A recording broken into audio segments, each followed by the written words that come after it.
Hello and good afternoon. Welcome back to the SeedSystem. Today we have a guest who's come all the way from Eastbourne. Yeah. We connected through Instagram because I watched one of your videos and I thought, wow, I need to get this guy on because it was just purely motivation, and one of the videos got to me. I was like, okay, let's do this. So yeah, can you introduce yourself and let us know what you do? So on Instagram, I'm MrFatzTV. Yeah. Most people call me Fats. It's like the name that I've had for years. Yeah, I just started doing motivational shit because I went through a really bad patch for years. It was drink, drugs, violence, arrests. Down a very, very negative, dark route. Okay. Switched it around. Now I do what I do. Doing what you do. Okay, let's talk about that. So what happened? What did you used to do when you were like younger in them terms like? So we had a bit of a rough upbringing when I was a kid. Yeah. Domestic violence in the household. Mum was always beating up with dad. Went into like hostels and moving around numerous times. Yeah. Luckily we got away from him. And in my head I was like, I'd never grow up to be like him, an abusive, drunk alcoholic. I'd never grow up to be like him. Yeah. A few years later, we moved from London to Cornwall to Eastbourne. Oh. And then, yeah, I found alcohol. But then I found confidence. Oh, with the alcohol, right? Yeah, because I was always bullied. I was always beaten up in school. I was that Yeah. loser kid. Never had any friends really. Oh. So did that like affect you psychologically as well? Oh yeah, Growing so up? when I was a child, I used to suffer from panic attacks and random outbursts of crying. Yeah. And as a young age, you don't know what that is. My mum do. Yeah. So she's always like, oh, it's alright. I'd be on the way to school or just getting ready for school, and then I'd randomly start crying or I'd randomly get really scared. Just for no reason? Yeah, just a child. Wow. Because of all the abuse at home. Yeah, The only way I could deal with it was break down. Mm-hmm. And then years later, it kind of still stuck in my head, all these panic attacks, all these worries, all these fears. Yeah. And then there was suicidal thoughts when I found all the alcohol and drugs, and then I felt bad about myself, and I was like, I turned out just like him, and just kept fucking up with life. Wow. So obviously these drugs that you were taking and everything, what kind of drugs were they? Because I know there's like obviously there's cannabis and stuff, and there's obviously cocaine, ketamine and whatever. Which ones were you taking? Like how deep were you in? Ecstasy, Mandy, cocaine. Was that like party drugs then, is it? Yeah, party drugs, but I weren't really going to parties. I was just sitting in my house, like, have friends round. I wasn't really the sort of guy to go to parties as much, because if I went to parties, there's trouble. I'm fighting someone or I'm starting with someone. Okay, yeah. I just wanted violence, and it come with the alcohol. Like, if I was bullied my whole life and alcohol gave me confidence and people liked me from the alcohol, I thought, fuck it, if I'm high or drunk all the time, people will like me now. Yeah. But How did you feel about that? Like when you kind of came round a little bit, when you're thinking back, like, oh, okay, I shouldn't really have been drinking alcohol. There would have been better ways, or do you feel like the alcohol like was helping over time? Oh, massively. At the time, I was like, I can't be sober because people don't like sober me, because I was a scared person. I was always like, they're not going to like me, I'm not going to fit in. And when I walk into a room, I'd be quiet. And when I was in school, I was always quiet, or I'd try and crack jokes and be the funny one where I turned out the weird one. So when I found drugs and drink, every time I was in a social thing, I was like, more drugs, more drink, fuck it, everybody will like me. And then it's fighting and fucking, and I'd just try and sleep with every bird or fight every guy and just How did that affect your relationships, like doing them sort of things, you know, at home first of all, and then, I don't know, with your friends as well, like?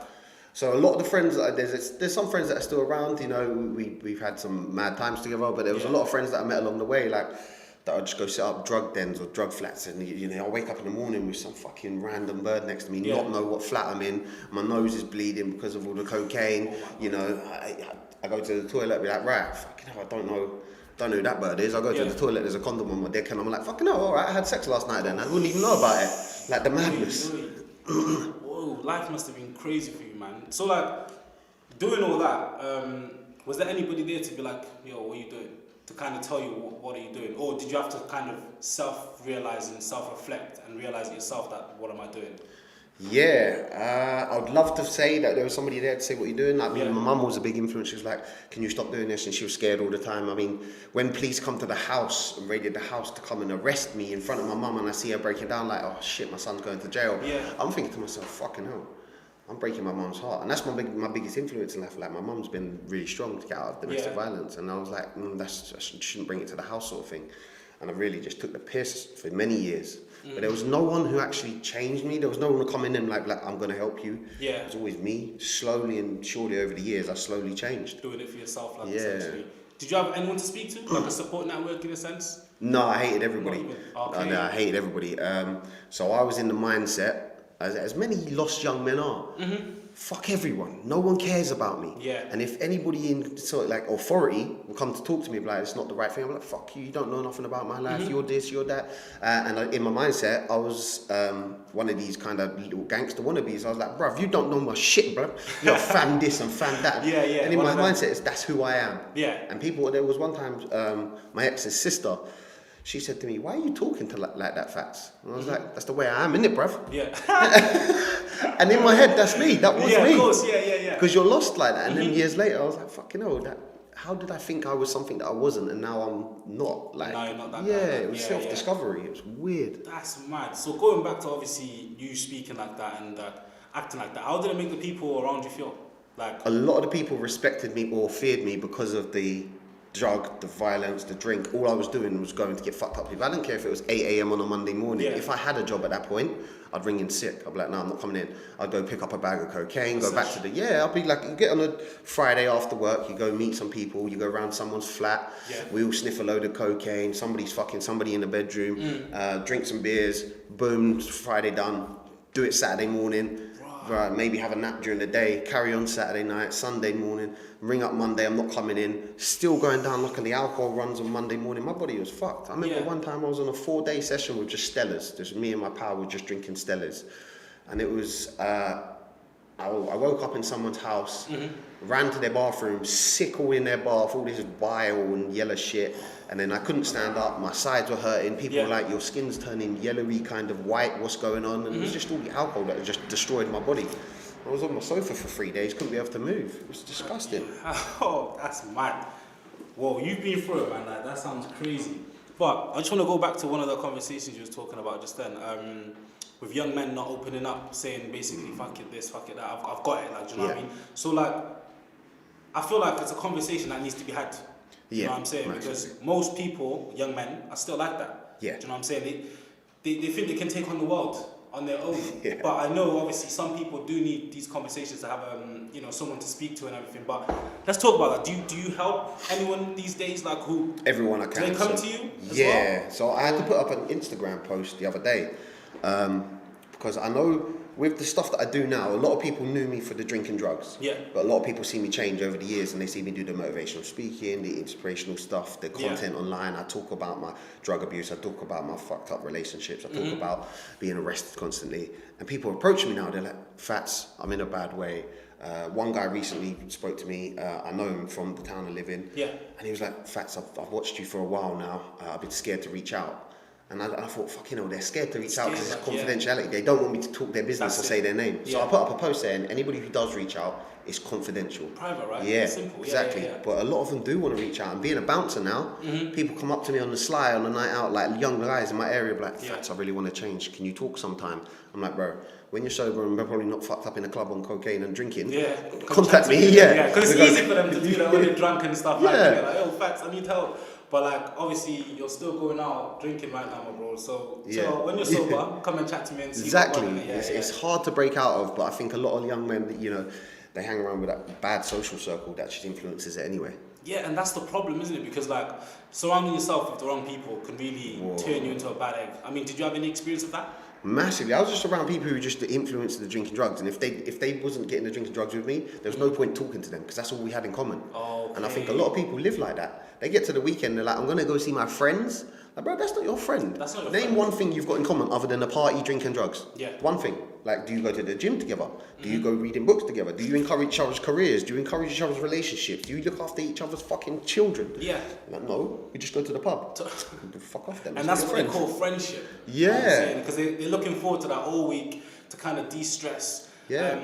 And I think it does mess people up in the long run as well, because obviously if you don't realize it in yourself, it can get a bit political towards the end. You know what I mean? Because it's like, okay, where am I now? But it's like 30 years later. Do you feel me? It's not too late, but it's like, come on now, you've wasted 30 years of doing the same old thing every weekend with the same old friends, doing the same old drugs. It's like, when are you gonna realize and change? Like, if you go to the pub now and you see like a 50-year-old bloke who's been sitting in the same pub for 30 years, he was probably saying to his friends years ago, yeah, I'm really gonna change this, and his mates are going, yeah, all right, have another beer. And that's the one who kept you in a pub because they wanted a pub friend. My days, and he's still probably there, bless him, drinking, not even changed. That's peak. But So like, I want to know as well, like, why did you start doing what you did, like what you do now, in terms of the motivational speaking and everything else? How did you like lead yourself into that? It was a slow process, so I didn't like myself. I still don't like myself now. There's still days, you know, it wasn't Why is too. that? How come you I don't like still, yourself I still suffer with mental health. Yeah. It wasn't too long ago, a few weeks ago, that I was taken to the hospital by an ambulance from the gym because I wasn't looking after myself. So I was just pumping myself. I was crying about an old relationship. I was crying about my nan with Alzheimer's. I was crying about the child I adopted and raised for 5 years. I was just, it all built up to me. And not having the gym in my life and not doing things through this lockdown, it was too much to take on. And all I kept doing was I fucked up the relationship, I fucked up this, I fucked up that. And then I was like, right, I'll drink every night. And then I was drinking every night, but I was going to work, doing security, cracking jokes with customers. I'm doing all this motivational shit online. As soon as the camera's off, I'm crying 40 minutes. So I was drinking every night, I was taking sleeping tablets, calms tablets, 3 times the amounts of steroids you should take. My body took a battering and I basically sort of collapsed in the gym. They had to ring an ambulance. I ignored chest pains for 6 weeks. Just filmed it for 6 weeks? Yeah, I just have chest pains. I was like, fuck it, it's what it is, yeah. Wait, that sounds mad. I mean, so when the ambulance took you, like, how did you feel like after that? It was a wake-up call, like, bro, you might be motivational, you might be inspirational, you might want to help people. And I talk to people all the time, but if I'm not looking after myself, first, right? I'm not going to be here long enough to help others anyway. And I'm slowly, getting better now. I've got a lot more support around me now, and I'm trying to let go of the guilt and things that I fucked up in the past. But like, everybody's looking at me like, how do you stay so positive? How do you stay so happy? Like, bro, we the same people. Same, right? Same people. I struggle too, just the same you do. It's just I'm sharing it a little bit with you. And it ain't easy, what's it called, holding guilt. Because it's always in your mind, as much as you think, it's gone, you always think to yourself, nah, I'm the one who messed that up. Do you know what I mean? Even though you probably didn't. But it's just like, I'm the one who messed that up, and they'll just keep eating you up. But I guess, like you said, there's ways around it. Going to the gym, so you can do like workouts, and obviously when you didn't have the gym, you must have got political. Obviously the endorphins and all of the chemical releases of the happy hormones, they're not coming out. So I'm sitting at home like, fucking hell, I've messed everything up. I can't be bothered to do this. I can't be bothered to do that. I don't do a security, and I'm crying on the way there, crying on the way back. That's twice a day. Then I have to reach out to Health in Mind, and they're like, we'll give you a call in 2 weeks. I'm like, do you know what? Fuck this. I don't want to be alive. Imagine 2 weeks. What? So we got the suicide hotspot in Eastbourne. It's a beach head. It's like one of the biggest places people go and jump off. Bro, there was one time after work, I drove up to the edge of it, and I was like, fucking hell, should I just go today? And like, fucking, bro, and my mindset was fucked. I was like, bro, I just want to go, I just want to die. But slowly, people have picked me up, they've seen I weren't okay, I reached out, and that's what people need to do, man. We all struggle, all of us. No, it's very true, it is true, struggling. I mean, the way you've changed it is pretty impressive, to be honest, bro. Because obviously I've seen your TikTok videos as well, and obviously you're always busting jokes with people before they come up. Like, I was laughing, I was like, fair play. But like, doing that, I guess, it's kind of healing yourself, right? As well. Because I mean, motivating other people is a good feeling, isn't it? Because you feel like, oh, great, I've helped somebody else out today. And I guess that's probably helping your mental health as well as you keep going, right? And that's probably making you a bit more stronger to keep on going as well, isn't it? That was one of the biggest things that actually changed my life around. So I was in Brighton on a night out, £200 in my pocket. Walked past 2 homeless people on the right-hand side of the road. On the left-hand side, there was a fish and chip shop. I was going to go get a load of cocaine and alcohol this many years ago. And in my head, something clicked. I was like, £20, I could feed both of them. Straight up, like, £20, and I still have 180 to spend on whatever I want. Have a good night. But I ignored it. I was like, no, fuck that. And I'm with my, with my lads, and we're just having a good night. I don't know what they would think if I went and did that. They would have been supportive, but in my head, I'm like, no. So it fucked up my night. I argued with some people. I didn't like it. I went home, got on eBay, bought hats, scarves, gloves, loads of clothes, filled 2 duffel bags full of food and water. Following weekend, I spent about £100. Following weekend, I went back to Brighton and helped 18 homeless people that I didn't know. The feeling I got from that was the same feeling I got from having a night out on drugs and drinking, people telling me stories. That sense of accomplishment. People were like, oh yeah, you did this last night. Oh, I remember when you punched that guy last night. Or there's no hangover, there's no drug use, there's no alcohol, but people are still saying, that's so nice of you to help somebody else, that's so nice of you to do this, and you feel better as a person. Of course, yeah, much better as a person, isn't it? Yeah, and then I just carried on doing homeless help, and then I just started doing more and more for other people, and it kind of healed me as well. Yeah. What else do you do, like, in terms of, like, helping other people? Obviously, I know you've got the TikTok and the Instagram videos. Is there any extra work you do outside of that? I've done a few homeless help stuff, so a few, like, friends and my ex used to go with to Brighton, and we'd go help homeless people just randomly. Like, right, let's go. If it's cold, we'd fill up 2 flasks, go over there and just give out hot chocolates and stuff. It's the little things, isn't it, that helps? Yeah, just something to do. Like, it takes you 2 hours or something in your evening to go help some people. I've run a non-profit organisation, which I haven't done much for years, but we used to do like live shows to help raise money for children with learning difficulties, adult learning difficulties. I do youth projects and help the local youth with media stuff like this. We'll talk about that actually in terms of the media stuff. Obviously, when you walked in, you seen me and my boy twisting the camera. You helped us because we didn't have a clue, but you saw it. But tell me more about your business. Like, where did that come from, and when did it start, in a sense? So I wanted, in my mindset back then, like loads of young men are. We're little gangsters, get me fam, safe station Maggie. I was that, but I listened to rap. So in my head, I'm gonna be a rapper. So I was a shit rapper, to be fair. I was absolute no chance. At least you can acknowledge it though. Most man will keep on going, man. Until they're told like stop. And then me and a couple of others was like, let's make some rap music together because we're all little gangsters. Like, sick. So we tried a couple of bit shit, and I was like, no, I'm actually shit. You look all right. So I'll post it on social media, and then I started learning about social media. Then I started the kind of Face Down Music, which is the organisation. Then we started sharing other people's music. Then I started learning about cameras. And then a company come to me and it was like, can you do us a video or pictures, or can you tell me how to use social media? And from there, I just kept growing my knowledge through YouTube and self-education. And then started my own media company, and I was like, oh shit. Here we are. Yeah, you know what? It's so mad that you say that, because a lot of people will go for days, or should I say months, even years, thinking about starting a business. Right. Do you know what I mean? And it's like, you're thinking too much. Yeah. You get me? There's YouTube, there's Google, there's all these things that you can help yourself and self-help. Do you get me? And it's like, crack on, go there and start it. Do you know what I'm saying? But people procrastinate a lot. Massively. What do you think about that? Because obviously you didn't really procrastinate. You just thought to yourself, well, I can't rap, so let me go try something else. And boom, here we are today. Like you say, people hold it off. But like you say, it's YouTube. I could go on YouTube for the next week and back to back every single day, like fuck The Walking Dead, fuck watching Game of Thrones. Go on YouTube, back to back, learn a skill, go start something. Because I've started a media company. I've made money through media from watching YouTube. I'm actually a fully qualified carpenter who did 3 years at college. I'm shit at carpentry. How did you manage that? Well, I'm lucky if my shelves had stay up and that. I've got a few carpentry skills, but they're basic. I'm not a carpenter. But I've got carpentry. I've got 11 certificates in carpentry.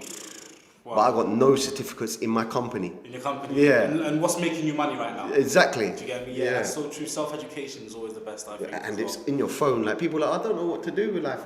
Go and sit in your bath, watch a motivational YouTube video, get out of the bath better. That's it. Shut up. That's it. Yeah. You're on your phone anyway. It's literally as easy as that, because people do prioritize what they watch. Yeah. Do you know what I mean? People can be down, crying, let's say for the first hour, and then they go and watch, I don't know, like you said, Game of Thrones.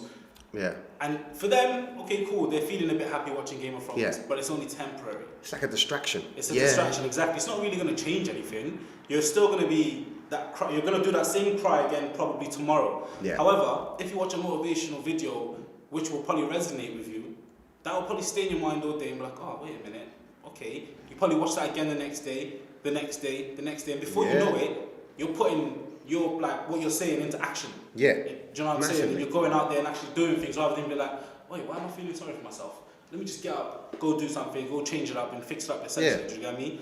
But I think some people just do bring it on themselves really by watching or prioritizing the wrong things, let's say. Do you know what I mean? I had a young man reach out to me the other day. It was the same young man for the area, and he was like, how can I change? And I'm like, right, your brain, I heard this analogy a while ago. Your brain's like a glass of water, Yeah. all your friends with cocaine, negative thoughts, and all this drink is like dirty water that you're pouring into your glass. Now you can't think straight. Now you got cloudy thinking. Yeah. All this self-education, the motivation, going to the gym, being healthy, that's clean water. You're going to pour it into your glass. At some point, you're going to overflow, and all your dirtiness is going to come out, and you're going to think clear thoughts. That's a sick analogy. Your brain can only take so much, so it depends what you're putting into it. If you're putting Game of Thrones into it, you're putting some dirt into your head that you're just going to cloud your thinking. That's true, yeah. You change the Game of Thrones to going for the gym for the hour, that's you're going to feel better, you're going to feel more confident. It's all about filling your glass with the right stuff. Nah, that's so true. Even like just feeling so much better about yourself after things have happened, you know what I'm saying? Like watching these motivational videos and everything else. It's just about empowering yourself. Exactly. And finding a way to empower yourself as well, right? Yeah. It's not easy, I guess. You get me? I can't say it's easy, but... No, taking the first step's hard.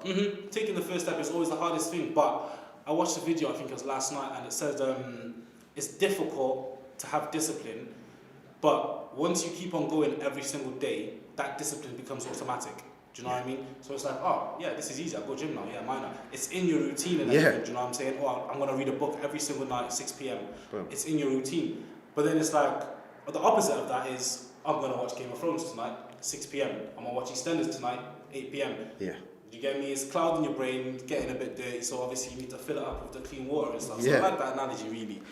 But I'll ask you as well, in terms of like looking back through the rear view, how do you feel now with life? I know obviously you said just still get episodes where it's a bit, peak, but I know you're getting better, but how do you feel about it? So looking back can be quite tough for me if I overthink. So like some people be like, "You're alright, Fats." So like I'll just be staring off, and then I start overthinking and start feel down. Because I've done so much wrong in my life. Whether I've attacked people, hurt people, ruined relationships, whatever it is, I still feel bad. And a lot of the people over the years have come to me, even people I've had fights with, like, "Bro, it's good you've changed." And I'm like, "Yeah, it was all past the past." So most people, we've forgiven or got on with each other, and even become friends. But sometimes the guilt does beat me up, or I feel bad about myself, or I don't like myself. But I think, eventually, that you're going forward. You know that coming onto these podcasts, you know that going out yesterday to meet a young man, to surprise him, to change his life. I know that I'm doing good. So at some point, I know I'm going to let go of it. But like everybody, we all got our own little battles to fight. And that's a little battle that I got to keep looking back on and be like, all right, that's in my past. I've got to try and let it go. I can learn from it and let it go. That's it. Just trying to let go. Everything's a lesson and a blessing, man. Everybody's like, "Oh, I failed at this, I failed at that." No, man, you can only fail when you give up. That's it. Other than that, it's just another try, or it's just another step towards your success. You only fail when you actually quit trying. Yeah, that's true. And it's like some people do just quit trying. Yeah. And, like some people do resort to the alcohol and the drugs and everything else because they find it as a distraction, and it's easy for them to just stop thinking about themselves. And you do fall out of love with yourself as well, and it's hard to get back into love with yourself, right? Massively. After that, of course, because it's like all these years of neglect of your body, of yourself, really. It's like, who the hell am I? Do you get me? Massively. Did you ever feel like that? Like, who the hell am I? For years, I was like, fuck it. There was one time I was working at a glass factory, and I was selling weed at the time, so I was selling drugs. But every day after the glass factory, I would go back to my house and I'd buy beers to sit in front of the TV. And that's it. From like 5 o'clock, there was no gym, there was no books, there's no self-education. From the 5 o'clock or whenever I got home till 9 in the evening, 10 in the evening, I'm watching that, eating shit, drinking shit, go back to the factory, be like, right, who wants to buy some weed today? And then get to the end of the week and I'm happy. I'm like, bro, I got my wages and I got everybody else's wages because everybody buys weed. And then I'm thinking, I'm earning money, but I'm doing nothing but spending it on beer to sit at home to do nothing. So it's like a vicious cycle. Like you think you're doing great, but really it's like a circle. You're just going around like, oh no, I'm not actually doing as good as I thought I was. All right, that makes a lot of sense. I'm gonna ask you another question about the seed system. What does it mean to you? The seed system. Yeah, when I say that, what does that mean? If I said the seed system. In my head, I'd only be thinking about your podcast, man. Yeah. Putting that seeds in people's heads. Okay, that's a good one actually. Because I like to ask this question to hear what people think about the seed system. If I said to you the seed system, like what do you think of? The first apart from the podcast, obviously. The seed system. The only thing I can think of in my head, because a seed system would be putting something in somebody's head so they can systematically change their life. Okay, that's a good answer, to be honest. I like that answer. But there is no right or wrong answer, so I can't really say well done and that. You get it? You smashed that answer. But bro, let's also ask, Why do they call you Mr. Fats? Mr. Fats. So it was Fat Boy for many years. It was Fat Boy.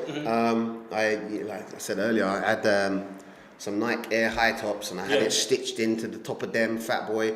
When I was working at Sports Direct for 4 years, I was running around serving customers with Fat Boy on my tongue, and an electronic You were that tag. guy, Yeah, and I had the electronic tag from the police as well on my ankle. So I had 6 months of that, just rolling my sock over like customers are not going to notice. Yeah. Did they even notice? Yeah, they was all like, bro, you're in trouble with the police. I was like, leave me alone, bro. Do you want these shoes or not? Yeah, straight up. Yeah, and then it went from Fat Boy. Yeah. Then that guy from EastEnders, Fat Boy, they called him Fats as well. So they kind of just, somebody said to me, like, you've got the same mannerisms, same cheekiness as the guy from EastEnders. So everybody just reduced it to Fats. When I started the YouTube channel, I was like, I'll call it MrFatzTV. And then that just kind of stuck there, but everybody calls me Fats. Okay, MrFatzTV. How was that going? Like, let's talk about your social media. Like, how did you manage to grow it to the extent it is now? A madness, really. TikTok's one of the craziest ones to grow on because of the algorithms. Like, if something's popular, it just shows up on everybody's For You page. Okay. And people just mad, you blow up overnight. Yeah. You know what I mean? You could probably pick your nose, pull it up, and because it blows up, then you wake up to 200,000 followers. You're like, what the fuck, man? I've been running a YouTube for years, and I've got 10 followers. Leave me alone. The fuck are you lot playing at?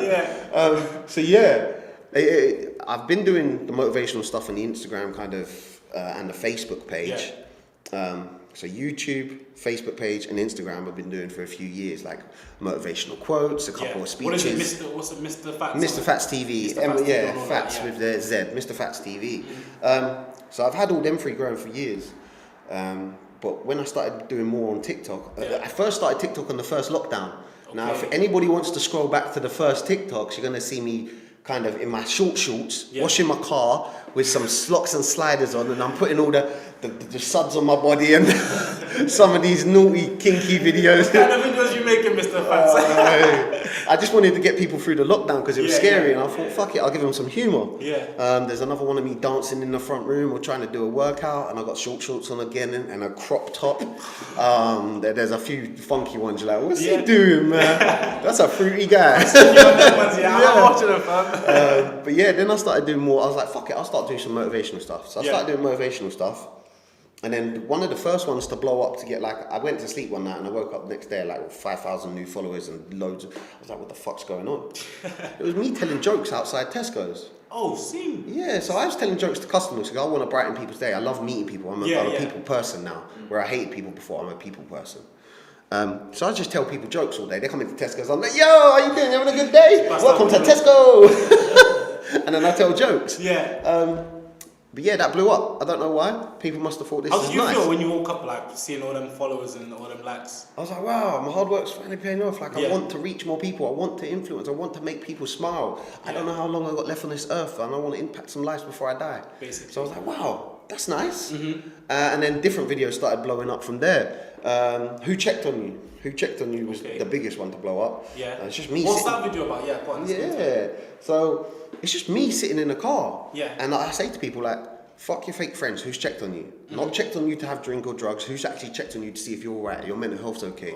That's a real friend. And it's just a short 1 minute video.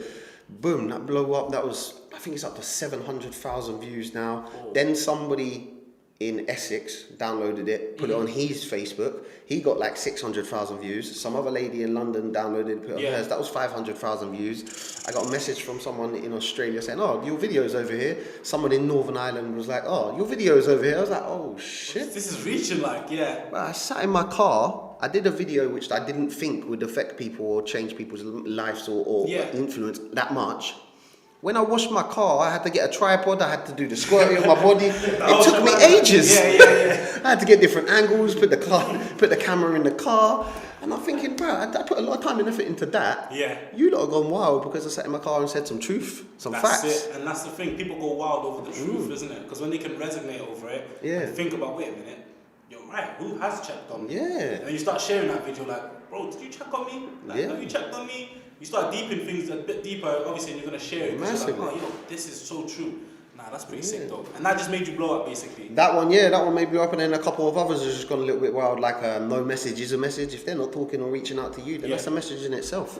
You know? So true. Or are they texting you, or are they just replying? Because a lot of time we're reaching out to people, and they're texting back. Yeah. But if they ain't texting you in the first place, what the fuck you keep reaching out for? That's it. And you know what? A lot of people are stuck in that cycle. It's kind of sad, really, because it's like they don't realise that they're just texting friends for no reason. Do you know what I'm saying? Some of these friends you don't actually need them. Do you get me? Because if you ain't getting the same energy back, what is that? Yeah. That's not a friend. For me, that's not a friend. Do you know what I'm saying? I like for my friends to check up on me now and again, and I'm always checking up on my friends. Do you know what I'm saying? Making sure that they're all good. And it's like when someone's, or when I see it from afar and someone, I'm like, are they even friends? Because is he even checking up on my man, or do they just want to go out and do the pub thing and be 30 years old and, do you know what I'm saying? Exactly. Do the same old thing every day. Where's your ambition at? Like, exactly. Most men don't have ambition. It's sad, but people can work on it. Yeah. And this is why I obviously started the podcast. It's about growth. Do you know what I'm saying? People can grow through it, figure themselves out, and then boom. Do you know what I mean? You can just change your life like you, essentially. Do you get me? Obviously, coming from the traumas you had when you were younger, that must have just been crazy. Growing up around that and still having them psychological things in your head, but it's like you've overcome it. Yeah. Do you know what I'm saying? And you're now helping other people, which is awesome. And I just find that pretty sick, to be fair, Mr. Fats. So that's awesome, man. I mean, have you got any questions for me while we're here? No, just relate back to what you said about people need to start a business if they want to start now. Yeah, that video that went wild. Yeah, I thought it was a shit video. I weren't gonna post it. Okay. But if people don't take that step, they don't post that content, you'll never know. You will never know. Like you said, you just need to start. Yeah. If you don't succeed, you learn. What the fuck? That's just Goes back to what you said. That is so true. Because it's like a lot of people, like I said obviously earlier, hold themselves back with ideas, man. You don't understand. There's probably bare creative people out in this world, but the people who take action are the ones who will get far, because they're not afraid to fail.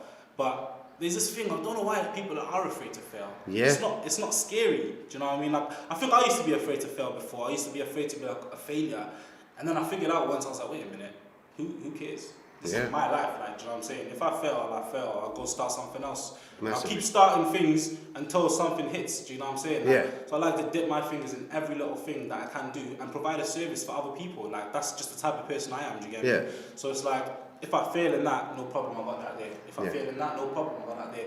And it's like all these little skills I've accumulated since I was 16, because my old man used to say to me, whenever you go to a job, make sure that you take a skill from that job. And then you've got that skill for life. So me, I can chef, I can cook, because I worked in loads of restaurants, McDonald's, KFC and everything.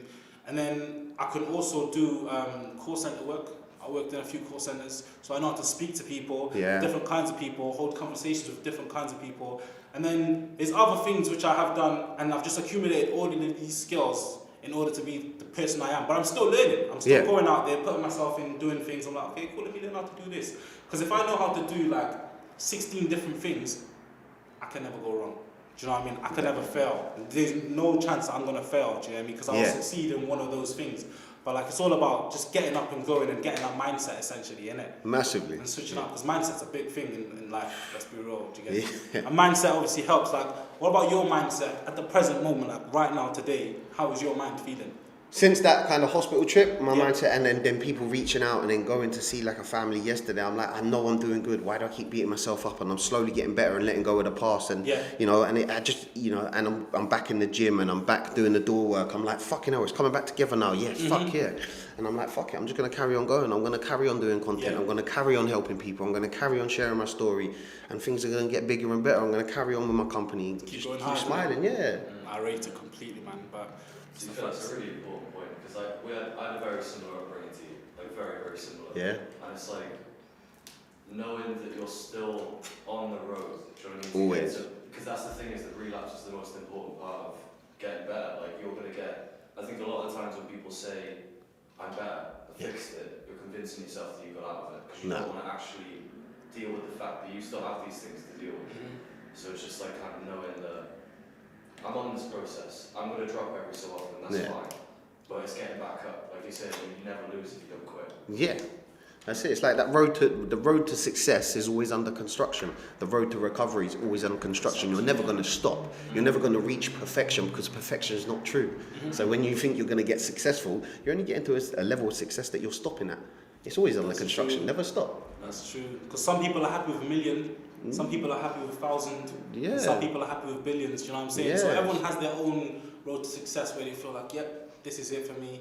I'm happy, but you can always still keep going. Always, Do you know man, what I'm saying? always. So I hear that a lot, man. But yeah, Mr. Fats, I think it's been great having you here, to be honest, man. We've talked about a lot. Yeah. We've enjoyed it, do you know what I mean? Is there anything else you want to touch upon while we're here? No, keep Plug going your with what you're shows or doing, anything? man. It's good. No, Plug you your lot. shows. Hey? Plug your shows. Plug Mr. ATV, Mr. Fats TV on there. Yeah, you got me on the. All my name's the same, MrFatzTV, Yeah. MrFatzTV, on everything.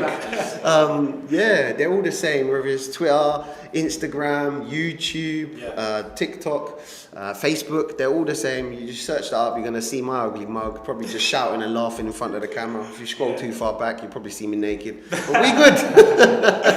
Hey, that's funny. This has been great, man. Thank you guys, man. You lot got a good show, man. It's really impacted people. Thank you. Coming, man.